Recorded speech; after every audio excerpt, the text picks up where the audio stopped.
अगर आप सोचते हैं कि वो कोठी पीछे छूट गई तो आप गलत हैं।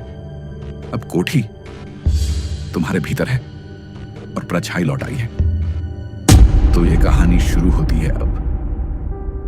प्रणव अब शहर लौट चुका है, मगर कुछ उसके साथ लौटा है। अब वो आईने में खुद को देखता है तो लगता है कुछ है जो उसे देख रहा है। और सबसे डरावनी बात, उसकी परछाई अब उसके साथ नहीं चलती।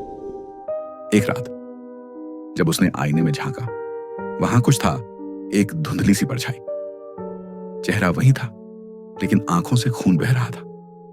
तू बाहर है, मैं अब अंदर हूं, उसकी मां ने कहा। वो नींद में अजीब बातें करता है। वीडियो रिकॉर्ड किया गया और उसमें प्रणव बोलता है, मेरा नाम मत लेना वरना वो जाग जाएगी। और फिर उसकी आंखें खुली, पूरी काली थी। राघव, जिसने कहा था भूत प्रेत कुछ नहीं होते, अब जिंदा नहीं था। दीवार पर खून से लिखा था। उसने मेरा नाम लिया। प्रणव को तब समझ आया, अद्वैता अब दूसरों तक पहुंच रही है। डायरी अपने आप खुल गई और लिखा जाने लगा, अब मुझे शरीर चाहिए और तू अधूरा लेकिन स्वादिष्ट है। प्रणव की आंखें फटी रह गईं। वो अब सिर्फ विचार नहीं, देह बनना चाहती है। अब मैं देख सकती हूं, महसूस कर सकती हूं। प्रणव अब सिर्फ वेसल है। तभी इनकमिंग कॉल आती है।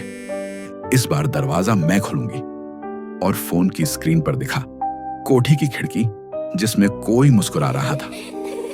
अब प्रणव खुद से डरता है। दीवार पर लिखा, मैं अब प्रणव नहीं हूं। दोस्तों ने उसे फार्म हाउस में कैद किया। अंदर अंधेरा और दीवार पर लिखा था, मैं अकेला नहीं हूं, 3 और हैं।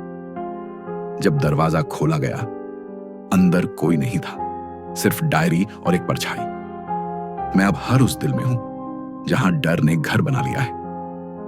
अब वो कोठी तुम्हारे कमरे में है और वो जानती है कि तुम ये कहानी सुन रहे हो। अगर आप अभी भी जिंदा हैं तो लाइक, सब्सक्राइब और कमेंट जरूर करें। अगले हिस्से में होगा शापित कोठी 3, अद्वैता का उदय।